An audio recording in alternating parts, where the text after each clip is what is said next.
Gostaria de saudar a todos e agradecer mais uma vez o convite feito pelo Centro Espírita Allan Kardec. Nosso tema hoje está na parte terceira do Livro dos Espíritos, que trata das leis morais, no capítulo 12, nas questões 893 a 919, que tem o tema da perfeição moral.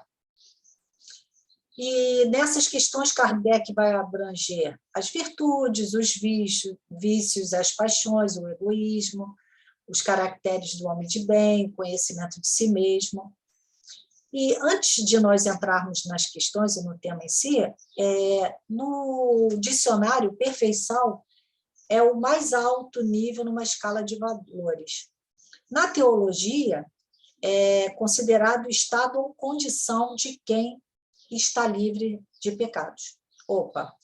Aqui nós já esbarramos na condição do nosso planeta, que é um planeta de expiação e provas, e de sermos espíritos da terceira ordem, de acordo com a escala espírita, onde há predominância da matéria sobre o espírito, onde há ignorância, orgulho, egoísmo e todas as paixões que lhe são consequentes. Então, já levando em consideração a nossa condição no planeta e o nosso planeta, nós já nos sentimos desencorajados a buscarmos a perfeição moral.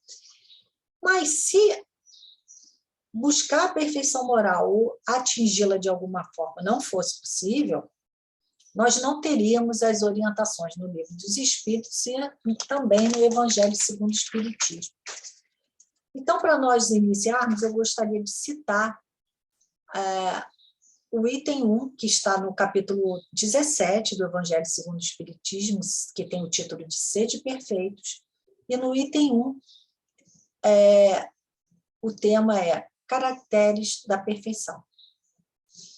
E nós já temos ali uma fala de Jesus, que está registrada no Evangelho de Mateus, no capítulo 5, nos versículos 44 e 46 a 48, que se trata dentro do tema do Sermão do Monte.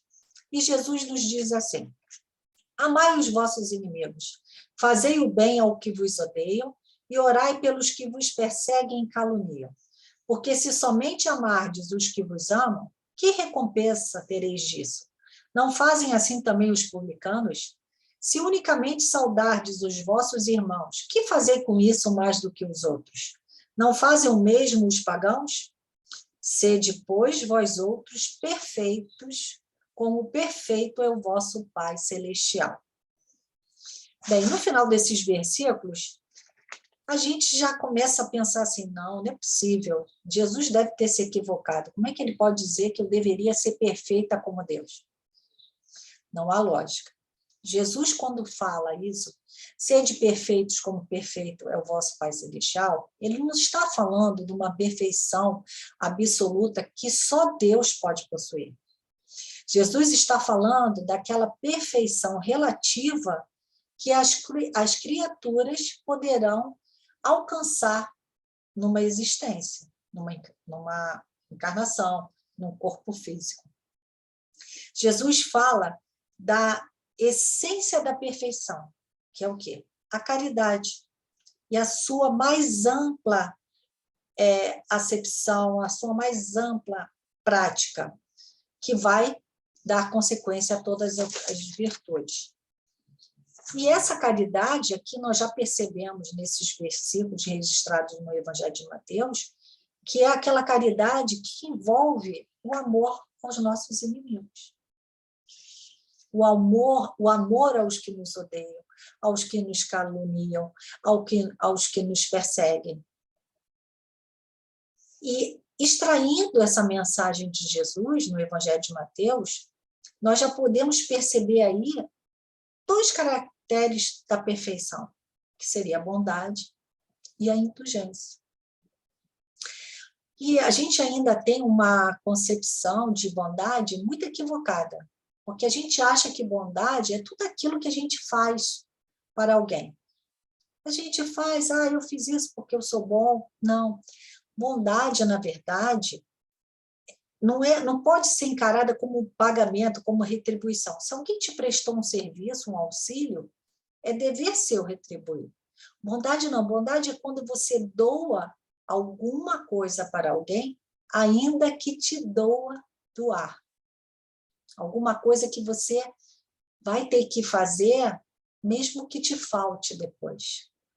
E a indulgência, uma coisa muito importante, porque nós precisamos reconhecer que o outro é tão filho de Deus como nós somos, precisamos reconhecer no outro que ele tem um tempo para evoluir, como nós também temos. Então, e a gente sempre coloca aquela situação de que nós precisamos perdoar alguém e que nós nunca precisaremos ser perdoados.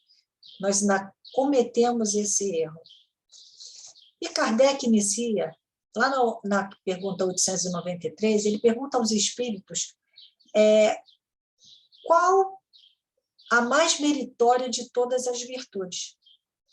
E os espíritos respondem que toda virtude tem seu mérito próprio, porque todas elas indicam progresso na senda do bem.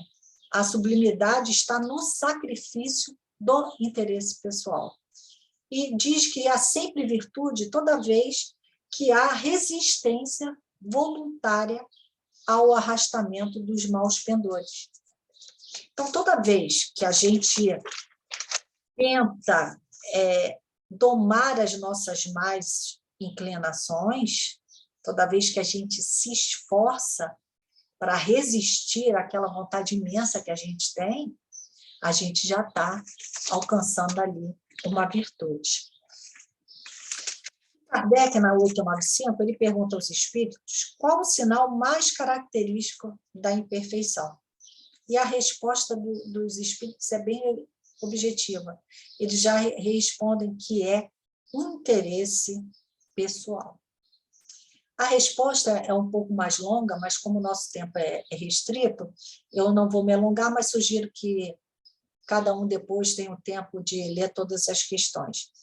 E nessa 895, nós já podemos fazer uma associação à questão 913. Quando Kardec pergunta aos espíritos qual é o vício mais gritante, né? Qual o maior vício? E os espíritos dizem que, dentre todos os vícios, o mais radical é o egoísmo. Então, a gente pode associar interesse pessoal ao egoísmo. E o que é o egoísmo? O egoísmo é o culto distorcido e desequilibrado do eu. É o excesso do amor próprio. É quando você pensa tanto em você que não sobra mais tempo para pensar em ninguém. Chega a ser uma mentalidade predatória, que a pessoa pensa assim, pode faltar para todo mundo, desde que não falte para ela. E além do egoísmo, a gente ainda pode citar o orgulho, que é o excesso da vaidade. É quando você olha para todo mundo e acha que todo mundo é ruim, você é o melhor, e você gasta tanta energia com isso que não sobra mais espaço para você aprender nada com ninguém. Então, a gente vê que, em contraponto à bondade e à indulgência, a gente tem o egoísmo, o orgulho, o interesse pessoal, que se manifesta em algumas situações muito sutis. O interesse pessoal ele vai se manifestar todas as vezes que eu achar que eu tenho mais direito do que o outro. Que às vezes isso numa coisa simples. Nós podemos citar como é a nossa conduta quando estamos no trânsito. Será que nós damos passagem? Será que nós sempre pensamos, eu estou atrasado, eu estou com pressa, não, eu primeiro, é ele que depois tenha mais paciência, eu vou avançar esse sinal, eu quero aquela vaga. O interesse pessoal está sempre aí. Então, nós temos que refletir, porque, às vezes, ele não aparece nas grandes coisas, ele aparece de forma bem sutil. E se pararmos para pensar nas questões dos vícios, a gente começa a pensar no egoísmo, será que eu tenho tudo isso? A gente começa a sentir um desejo de mudança. E na questão 909, Kardec pergunta aos espíritos se poderia sempre o homem, pelos seus esforços, vencer suas más inclinações. E os espíritos respondem que sim, e frequentemente fazendo esforços muito insignificantes. O que lhes falta é vontade. E aí, meus irmãos, no livro Pensamento e Vida de Emmanuel, Psicografia de Francisco Cândido Xavier, no capítulo 2, que tem o título Vontade, Emmanuel nos diz que a vontade é como um botão poderoso que decide o movimento ou a inércia da máquina. Então, nós podemos pensar, se nós colocarmos essa máquina para funcionar da vontade de mudança, nós conseguiremos trilhar um progresso na senda do bem. Bem, nós lemos no item 1 do Evangelho segundo o Espiritismo a receita que Jesus nos dá. Mas eu, às vezes, não consigo cumprir tudo que Jesus colocou ali. Mas eu estou com vontade. Então, eu vou colocar essa máquina para funcionar. E como é que eu vou fazer? E aí, Kardec, na questão 919, pergunta: qual o meio prático mais eficaz que tem o homem de se melhorar nesta vida e de resistir ao mal? E os espíritos respondem: um sábio da antiguidade vô-lo disse: conhece-te a ti mesmo. Esse conhece-te a ti mesmo é um aforismo famoso da história que se encontrava lá na entrada do templo do deus Apolo, na cidade de Delfos, no século IV a.C. E que essa frase, esse aforismo também foi associado a Sócrates, que foi considerado pelo oráculo o homem mais sábio da época. E que tem aquela frase de Sócrates que diz que só sei que nada sei. Porque Sócrates compreendeu, naquela época, a sua própria ignorância. E a sua própria ignorância era o resultado do seu autoconhecimento. Então, ele era sábio porque compreendia a sua ignorância. E aí tem essa frase na entrada do templo, lá em Delfos, mas o que tem isso a ver comigo hoje? E a gente precisa pensar, por que o autoconhecimento será útil para que possamos avançar, para que possamos, de alguma forma, trilharmos o caminho da perfeição moral? Porque se eu não me conhecer, se eu não souber identificar os meus vícios, as minhas paixões, as minhas imperfeições, as minhas virtudes, as minhas qualidades, eu não terei como colocar em prática aquilo que Santo Agostinho nos ensinou. Lembra que Santo Agostinho dizia que, ao final do dia, ele colocava a prova, fazia uma revista de tudo que ele tinha feito, interrogava a sua consciência, se ele não faltou com dever, com ninguém, se ele fez alguma coisa errada? Todo mundo conhece essa passagem, essa orientação de Santo Agostinho. Mas vamos imaginar, se eu não me conheço, se eu não me reconheço, melhor dizendo, como uma pessoa ainda egoísta, se eu não me reconheço como uma pessoa maledicente, como se eu não me reconheço como uma pessoa intolerante, impaciente, eu não tenho como fazer essa reflexão. Porque eu posso parar no final do dia, passar em revista todos os meus atos, mas não, eu não fiz nada de mal com ninguém, não, eu agi corretamente em todas as situações. Se eu não souber quais são as minhas más tendências, quais são as minhas más inclinações, vai ficar difícil para eu reconhecer e modificar minha conduta, não só perante as leis divinas, mas perante o meu próximo. Porque a questão da perfeição moral, a gente precisa entender que quando Jesus fala, ele não trata apenas de uma conduta em relação do homem para com Deus, mas da relação da gente com o próximo. E depois que a gente consegue, né, perceber, identificar as nossas fragilidades, a gente já começa a iniciar esse processo de mudança, né? A gente já começa a ligar o botão da vontade, né? Eu quero mudar, reconhecer, eu preciso melhorar nisso, mas então, o que eu preciso para melhorar e me tornar alguém melhor?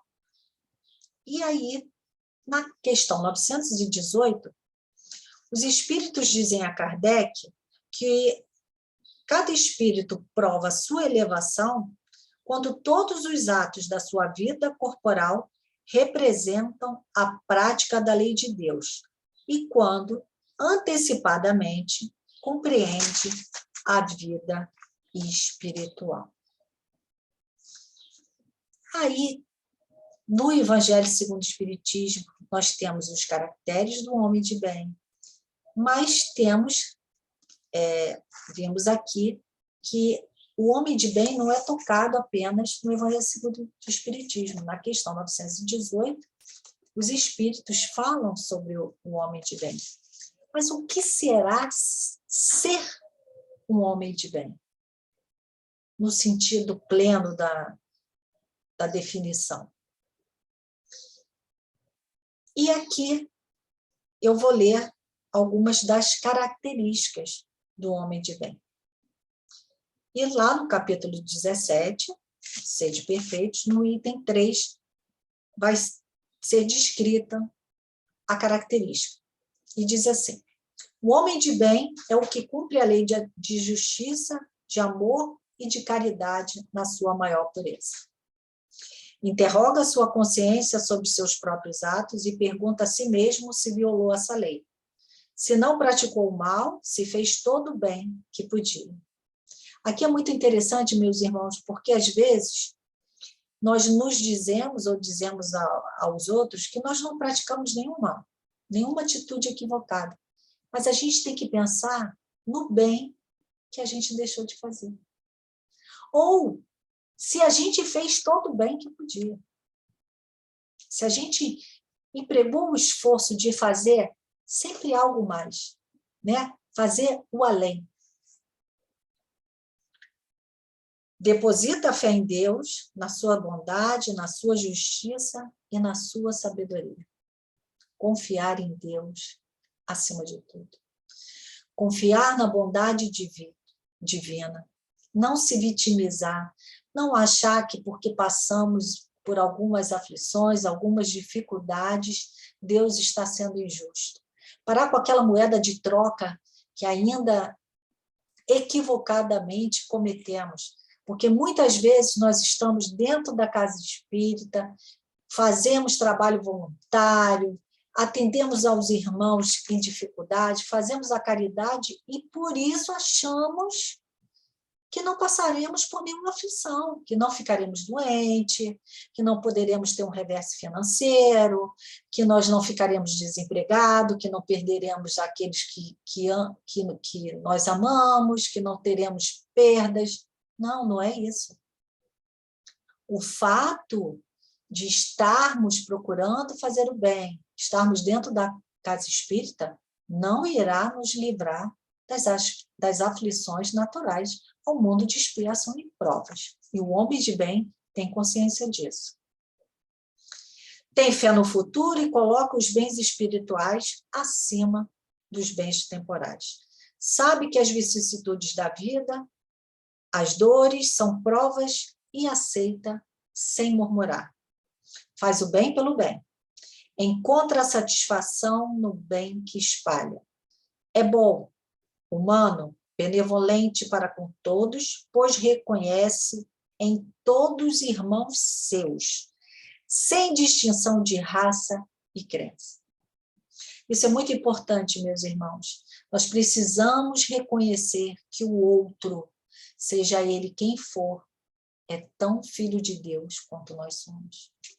Nós precisamos olhar para aquele irmão que ainda está incorrendo em graves erros, como um bandido que matou, que roubou, que cometeu uma atrocidade, como um filho de Deus, como nós. Então, nós não podemos desejar o mal, nós não podemos, em hipótese alguma, dizer, tem que pagar com a morte, tem que sofrer. Não.